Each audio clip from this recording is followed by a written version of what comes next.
รูปเขาได้มาเนาะก็คือ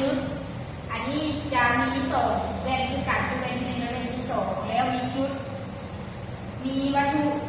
มีวัตถุจริงซึ่งตั้งอยู่กลางใจกลางของแว่นที่หนึ่งและแว่นที่สองเนาะจะเป็นมุม60 องศา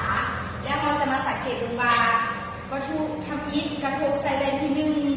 แล้วจะได้รัศมีสะท้อนแสงคือจะได้เป็นรูปที่หนึ่งคือ A1 แล้วจาก A1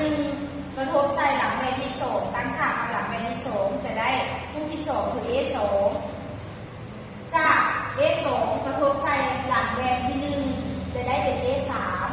เนาะแล้วต่อไปแมนวัตถุ